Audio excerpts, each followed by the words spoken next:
So what really stands out to me about the Sony 16 is it's just so small. This gimbal is so much lighter with the Sony 16mm lens on it, and it's noticeable compared to the other wide-angle lenses that I have. I was just using the Samyang, and this is just so much lighter. If I was gonna do a long video talking to the camera, I would rather have something that's a lot lighter. Now obviously the downside of this lens is it's a crop sensor lens. So you've got some vignetting on the side. I popped the shield on the back to let more light hit the sensor, but you're still gonna get a little bit of vignetting. Alright, so now I'm using manual focus to show how shallow the depth of field is on the Sony 16 at f2.8. So I'm using focus peaking. Now the buildings are in focus, and now the foreground is in focus. It would be really hard without the focus peaking on to see what's in focus out here in the dark.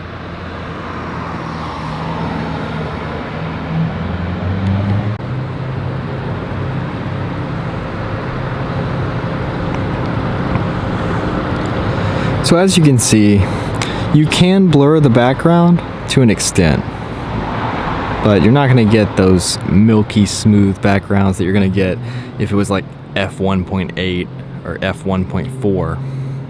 But at 2.8, you can isolate the subject and blur the background.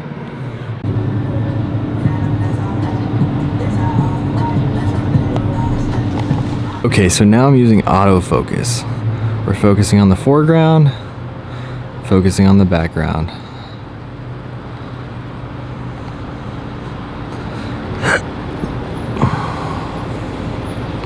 I'm less than a foot away. Okay. I'm about a foot away from this tree.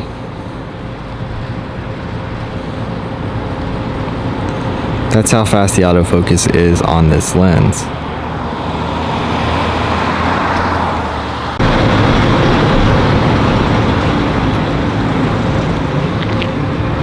Sony 16.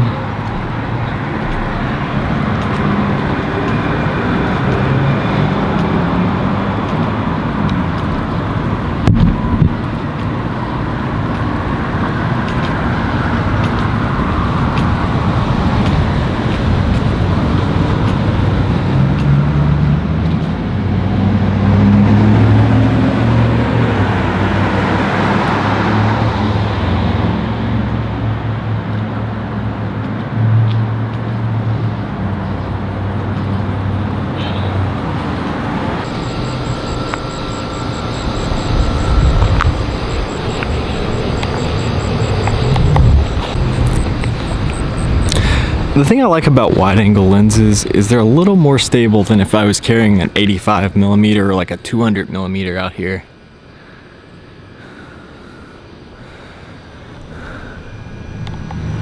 So this is the Sony 16mm lens. One thing I don't like about this lens is on a full frame camera, you can see it's really soft around the edges. Now I'm not cropped in at all. I'm shooting in 4K on the A7S II, and I actually pop the shield on the back, or you get a big black square around the image. So more of the light's hitting the sensor, and as you can see, it's just really soft, and there's a lot of vignetting on the corners, but it's really sharp in the middle. So we'll see how fast this autofocus is on my face, but in a test I did, actually this was as sharp as the 10-18, which is probably the leading wide-angle lens for the Sony E-mount system.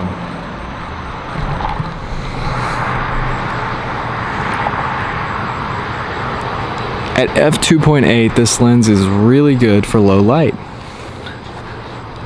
And you know, the softness on the edges can add an artistic effect.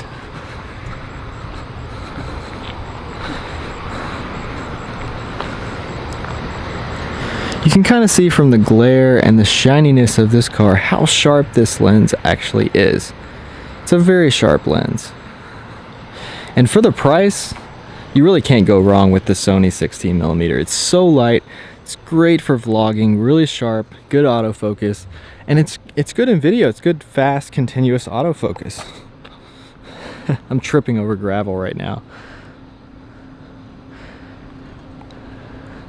So here's the Sony without the fisheye. You can see the distortion is definitely less, but you can see there's definitely still some distortion. This is a great lens for low light though. If you're gonna shoot some videos or even photos in low light, you're gonna want a lens that's at least f2.8 like this one. Alright, so I'm gonna try to hold the camera as steady as I can with steady shot on. It's on auto with the Sony 16. And it's just so shaky when I don't use a gimbal. I'm trying to use heel to toe motion, but oh my gosh. Especially where it's really soft and bent on the edges, you can just, whenever it's really stretched out on the edges on video, you can just tell how shaky it is. You know, the center looks stable. If I cropped in on this, it wouldn't look nearly as bad. Alright, it's focusing on the foreground, focusing on the background, and there we go.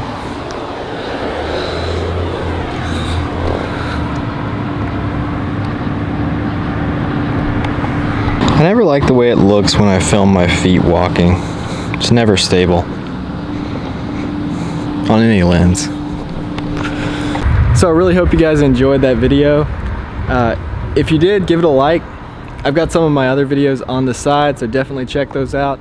I do lens reviews, tutorials, and just videos about what I'm learning as I grow as a filmmaker. So if you guys want to take that journey with me, subscribe to the channel, and thanks for watching.